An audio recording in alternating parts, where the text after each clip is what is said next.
Pastores adventistas distribuem quase 50 mil livros à comunidade. Ônibus da Esperança evangeliza no Peru. Lançado em português o Tratado Teológico Adventista. E na entrevista de hoje, o Dr. Rodrigo Silva esclarece mitos arqueológicos. Acompanhe.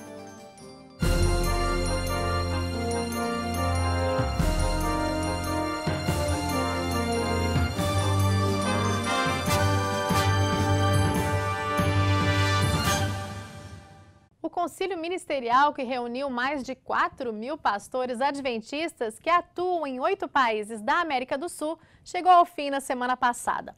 Antes de se despedirem, porém, de Foz do Iguaçu, cidade paranaense que sediou o encontro, os pastores fizeram uma grande distribuição do livro missionário Ainda Existe Esperança. Foram entregues gratuitamente 48 mil exemplares em Foz do Iguaçu e em Santa Terezinha do Itaipu. A ação missionária que ocorreu no dia 28 ganhou destaque na emissora RPC TV, que é afiliada da Rede Globo. Fotos do evento podem ser vistas no site www.concilio2011.org. Agora, veja a reportagem da Globo em Foz do Iguaçu. A esperança vai bater à sua porta. Esse foi o tema da campanha da Igreja Adventista, que percorreu os bairros de Foz do Iguaçu, fazendo a distribuição de livros. Os moradores receberam um livro do escritor argentino Henrique Chailly, que conta a vida de Jesus, do nascimento até a ressurreição. Foram 48 mil exemplares distribuídos de casa em casa. Mais de 4 mil pastores de 8 países sul-americanos participaram da entrega. Eles estão na cidade desde terça-feira para participar de um encontro. Funcionários da Associação Peruana Central-Oeste da Igreja Adventista no Peru resolveram evangelizar de ônibus, isso mesmo. O chamado Bus de Esperança 111 levou os funcionários até a cidade de Campói para uma ação de saúde preventiva e serviço comunitário. Além de atender a comunidade, os participantes entregaram livros e revistas com mensagens de esperança aos moradores. E olha só, um dos mais importantes livros para a teologia adventista está agora disponível em português. O Tratado Teológico Adventista foi lançado na semana passada, durante o Concílio Ministerial Unidos na Esperança. A obra, disponibilizada em português pela Casa Publicadora Brasileira, já foi publicada originalmente em inglês no ano de 2000 pela editora norte-americana Review and Herald.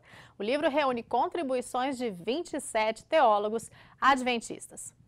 A comunidade da Zona Sul de São Paulo participou do Domingo Empreendedor, um evento promovido por uma organização não governamental da Igreja Adventista. Um incentivo a ações empreendedoras alternativas para o desenvolvimento social e geração de renda para a população mais carente. Confira a reportagem agora da jornalista Ana Paula Lima. No domingo, dia 28 de maio, aconteceu o Dia do Empreendedor, no Espaço Comunidade Esperança, que oferece cursos profissionalizantes, palestras e orientação profissional à comunidade.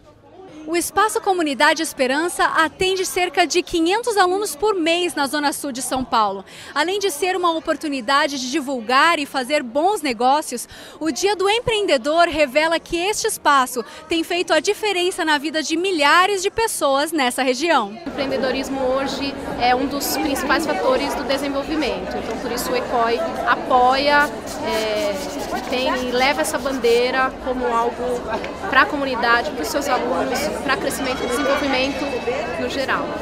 Parceiro do ECOI, o Sebrae ofereceu uma palestra sobre o empreendedor individual. É super importante levar a informação para as pessoas que desejam abrir um negócio, né? Porque vai alavancar dentro da comunidade novos negócios, vai distribuir, vai gerar renda, vai gerar emprego. Dona Marina quer deixar de ser diarista e está investindo em um próprio negócio como confeiteira.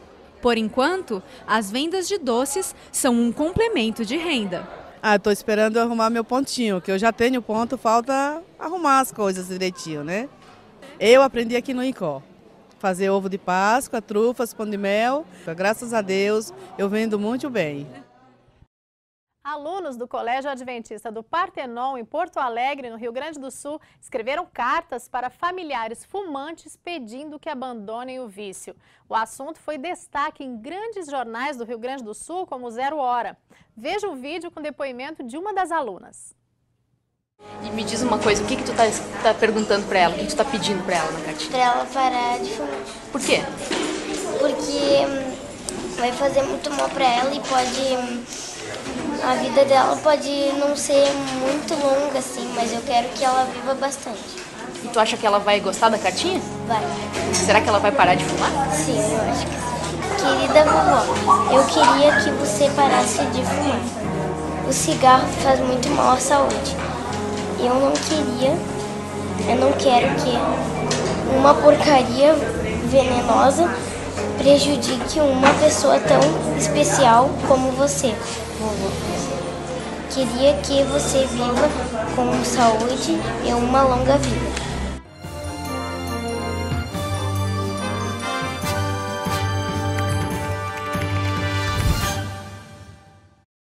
É comum a divulgação nos meios de comunicação de notícias relacionadas a achados arqueológicos ou descobertas históricas que comprovam a veracidade dos escritos bíblicos ou mesmo que contradizem o relato. Nem tudo é verdade, mas nem tudo é mito.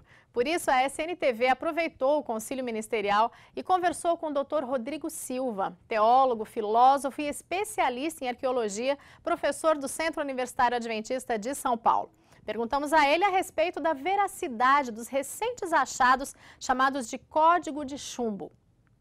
Bom, em primeiro lugar, esses achados ainda estão assim muito inéditos, nós temos informações ainda muito pequenas a respeito da qualidade deles, do conteúdo deles. O que nós temos, por enquanto, de oficial, de correto, é que esse material foi encontrado na região do Mar Morto, ali do lado da Jordânia, e, por alguma razão, esse livro de chumbo foi vendido para um beduíno. Esse beduíno levou para Israel, no caso, cruzou a fronteira, vendeu para um colecionador de antiguidades e agora tem uma briga entre o governo da Jordânia e o governo de Israel pelo artefato. Essa é a parte política. No que diz respeito à parte arqueológica, partes desse estranho livro de chumbo, de metal, já foram divulgadas e, aparentemente, aqueles que olharam, os técnicos em arqueologia que olharam, estão falando algo que realmente é extraordinário. Em primeiro lugar, que esse livro dataria de antes do ano 50 a.C. Isso já é algo muito avançado, porque, até então, pelos conhecimentos que temos até hoje, os livros eram em forma de rolo, de pergaminho. Os livros em forma de códex, que são semelhantes aos livros que temos hoje, ou seja, as páginas cortadas em retângulo e costuradas à mão. Isso seria do final do primeiro século, entrando para o século II em diante. Então, se eu falo de um livro em forma de códex, em forma de livro como os atuais, anterior ao ano 50, já é uma coisa extraordinária. Segundo, pelas fotografias, parece que seria um documento cristão.